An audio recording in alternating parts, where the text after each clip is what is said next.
Hello, fellow peasants. Today I'll be reviewing The Great Mouse Detective.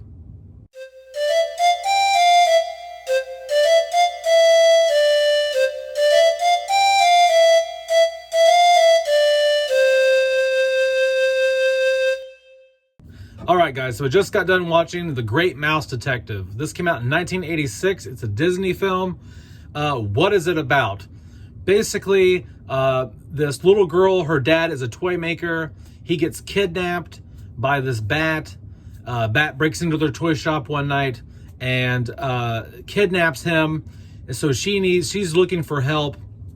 This mouse, who is a military surgeon, he just gets back from Afghanistan, and he's back in London, and he finds her hiding in like a little boot on a matchbox. And he's like, "What's wrong? What's going on?" And she's like, "My daddy, he's been kidnapped." And she's like, "I need to find Basil of Baker Street." Because Basil is a detective. He's the Great Mouse Detective in the movie.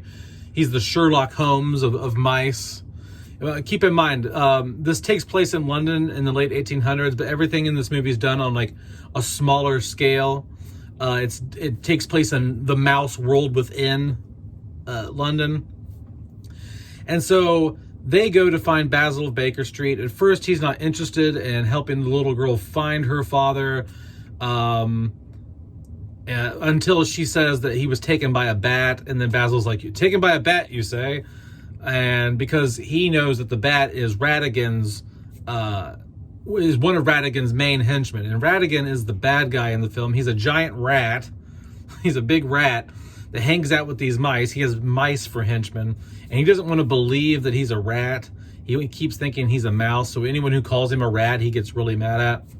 And so the rest of the film basically centers around them trying to track down Ratigan, find her father, and foil Ratigan's plot to take over the Mouse Kingdom. And Ratigan's plan to take over the Mouse Kingdom is he kidnapped the toy maker, the father, so that the father could construct a robotic version of the Mouse Queen and have that Mouse Queen basically knight him in a way and make Ratigan the king or the ruler of all mousedom. And so that's his plot. His plot is to take over the mouse world within London. And it is Basil of Baker Street's job as the Great Mouse Detective to come and stop and foil his plans. And so I'm going to get into what I like, what I don't like about the Great Mouse Detective. What I like about the Great Mouse Detective is the story. I just like the story. Like, I like that the toy maker is kidnapped, and there's detective work to be done. They got to find him. They got to save him. They got to save the queen. I like the humor in the movie. It's very old school Disney humor. I don't know how to explain it very well, but if you like the humor that Disney put into their films 30, 40 years ago, even this movie came out just prior to the Disney Renaissance period. So it still has that Little Mermaid, Beauty and the Beast, Aladdin type of sense of humor to it. So I like the sense of humor in the film. I like the villain in the film. Ratigan is one of my favorite villains. Not that he doesn't have any flaws or anything in the writing of the character, but overall, I think he's a really sinister villain, and I think that he's up there. He's definitely, like, in my opinion, top 10 for sure Disney villains, maybe even lower. He might be like top 6 or 7. I like Basil. Basil is a great main character. He is an interesting character because at the beginning he doesn't really give a crap about the girl. He's kind of a douchebag at the beginning of the movie, but then once he learns that the case involves the bat, then he's super into it. And then he's a nice guy from there on out. But he just seems like a jaded cop, kind of like, I've been here, done this. But he's a great character. He's a good hero.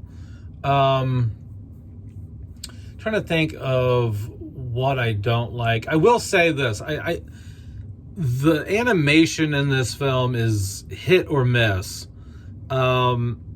this is during the period like between the 1960s, it feels, and the 1990s, that there was like a 30, between the 60s, 70s, and 80s. There was a 30-year period there where the animation was just lackluster, in my opinion. I think there are parts in this film where I'm like, well, okay, that looks good. That looks really good. And there's parts where I'm like, they could have done better on that. Like, Disney really stepped their game back up with Beauty and the Beast, in my opinion. Even The Little Mermaid, in my opinion, has some of that rough animation that just wasn't up to par. You know what I mean? It was a nice bridge between the lackluster animation and what they were going to do for the rest of the 90s in The Little Mermaid. But once they got to Beauty and the Beast, I mean, the animation in Beauty and the Beast is gorgeous. But yeah, overall, it has that look to it. If you've never seen this movie, it has that Oliver and Company, 101 Dalmatians, kind of like Black Cauldron. It just has that look to it that the films during that time had.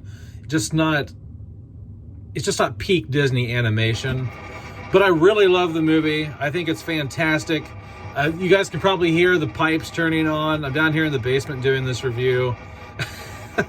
And there's water running.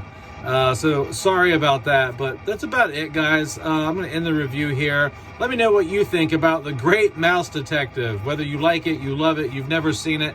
Let me know down in the comments below. And have a good one, peasants. Peace out. Bye-bye.